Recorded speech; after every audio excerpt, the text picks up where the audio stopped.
আপনি ঘটনাটা? হ্যাঁ, মঙ্গলবার থেকে বাড়িতে নেই। কে? আমার স্বামী। নাম কি? মানিক দত্ত।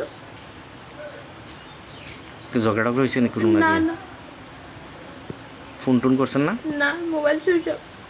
কিটা কইয়া বাইরেছে বাড়িতে? কইছে কাজের সাইডে যাবো। মঙ্গলবারতে আজকা পর্যন্ত নিখোঁজ, বাড়িতে আইসে না। নিখোঁজ। আপনি কি হন? হ্যাঁ, আমি আর স্ত্রী। আপনার নামটা কিটা? উমা দত্ত। এই দুইজন কি আপনার ছেলে আমার মেয়ে? ছেলে মেয়ে। তুই থানাতে জানাইছেন নি? থানাতে আজকে আমার দেওয়ারে গেছে। এফআইআর করছে আজকা? আজকে গেছে, ওখানে বাড়িতে এসে। এই জায়গাটা কোন জায়গা? এটা চলিলাম তোমরা।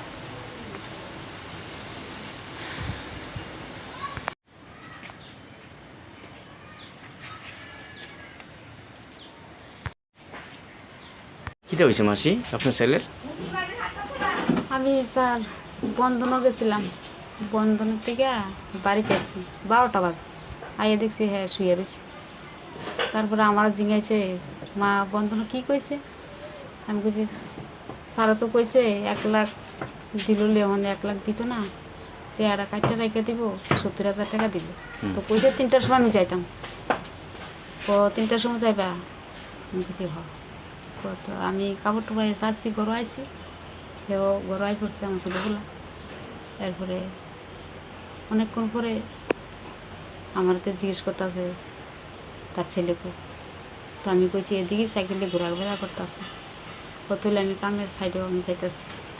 ছেলের নাম কি আপনার ছেলের? মানিক দত্ত। কবে ধরে নিখোঁজ? মঙ্গলবার থেকে। এখন পর্যন্ত কোনো ফোন টোন নাই, কিচ্ছু না, না? বললো সুইচ অফ করে। আমি কোনো কাজে তো রয়েছে নি বাড়িতে? বউ লোকে পাই গেল? না না, কারোর লোক কার্য হয়েছে না। তো এইভাবে গেল হঠাৎ করে?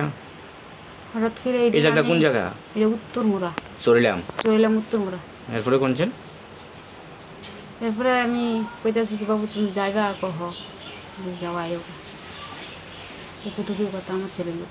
আর নাই এখন আর পর্যন্ত? কোনো কথা নেই আমার ছেলে, আর কোনো কথাই গো না আমার লোকে। আর সুইচ অফ কতজনের কাছে আমি খুঁজতেছি, আমার ছেলে মন পর্যন্ত আমার লোক কত কথা কন, একটু কথা কন। আমার নাতি মনে খুব ব্যথা, সারা রাত্র অনিদ্রে আরছি, অনিদ্রে থেকে সারা রাত্র আমি ফোন করছি, ফোনের ভিতরে আমার প্রতি কোনো সাড়া দিছে না। অনিদ্রা আমি আসছিলাম, নাতিন রেলে আমি গরু বইয়া বইয়া। এটা কোন জায়গা? উত্তরমুড়া। চলিলাম। হ্যাঁ, ছেলে মেয়ে আসেনি? আছে আছে। তুই থানাতে জানাইছেন তুলি আজকে না? আজকাল জানাইছি।